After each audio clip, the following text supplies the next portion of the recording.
Hi, welcome to Sankari series channel. நம்ம இந்த வீடியோவில் உடச்சி ஊற்றின முட்டை குழம்பு எப்படி செய்யலான்னு பார்க்கலாம். அதுக்கு ஒரு பேனில் தேவையான அளவுக்கு எண்ணெய் சேர்த்துக்கலாம். எண்ணெய் காஞ்சதும் கொஞ்சமாக சோம்பு, பிரியாணி இலை, 2 கிராம்பு, ஒரு சின்ன துண்டு பட்டை சேர்த்துக்கலாம். எல்லாம் பொரிஞ்சதும் பொடியாக சாப் பண்ண வெங்காயம் சேர்த்துக்கலாம்.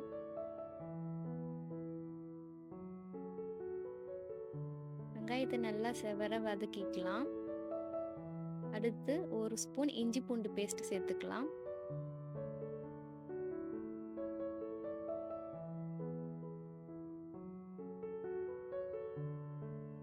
இஞ்சி பூண்டு பேஸ்ட் சேர்த்துட்டு நல்லா வதக்கி விட்டுக்கோங்க. கொஞ்சமா கருவேப்பிலை சேர்த்துக்கலாம். ஒரு தக்காளியும் பொடியா கட் பண்ணி சேர்த்துக்கலாம். தக்காளி சேர்த்து நல்லா வதக்கி விட்டுக்கோங்க. 1/2 டீஸ்பூன் மஞ்சள்தூள், 1 டீஸ்பூன் மிளகாய்த்தூள், 1 டீஸ்பூன் மல்லித்தூள், 1 டீஸ்பூன் சிக்கன் மசாலா சேர்த்துக்கலாம். இங்கே மிளகாய்த்தூள் காரத்துக்கு ஏற்ப சேர்த்துக்கோங்க. காரம் கொஞ்சம் கூட சாப்பிட்ற மாரினா நிறைய கூட நீங்கள் சேர்த்துக்கலாம். தேவையான அளவுக்கு உப்பு சேர்த்துட்டு மிக்ஸ் பண்ணி விட்டுக்கோங்க. கொஞ்சமாக தண்ணி சேர்த்து இதை கொதிக்க விடலாம்.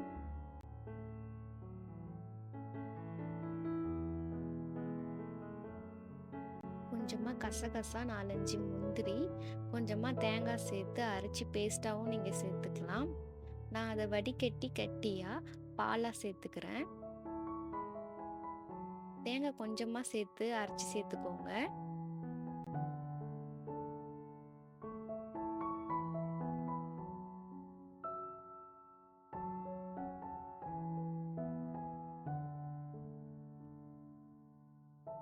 சேர்த்து இது நல்லா கொதிக்கட்டும்.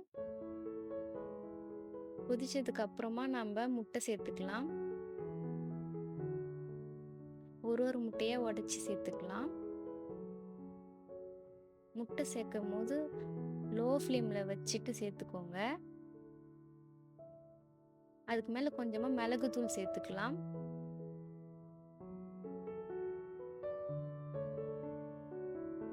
க்ளோஸ் பண்ணி ஒரு 5 நிமிஷம் வேகட்டும். அதுக்கப்புறம் லைட்டாக எடுத்து திறந்து கிண்டி விட்டுக்கலாம். முட்டை உடையாத அளவுக்கு கிண்டி விட்டுக்கோங்க. லைட்டாக கிண்டி விட்டு திருப்பி க்ளோஸ் பண்ணி நல்லா கொதிக்கட்டும். குழம்பு ஒரு 10 நிமிஷம் நல்லா கொதிக்கட்டும். லாஸ்ட்டாக கொத்தமல்லி சேர்த்துட்டு ஆஃப் பண்ணிடுங்க. உடச்சி ஊற்றின முட்டை குழம்பு இந்தமாரி ட்ரை பண்ணி பார்த்துட்டு எப்படி இருக்குன்னு சொல்லுங்கள்.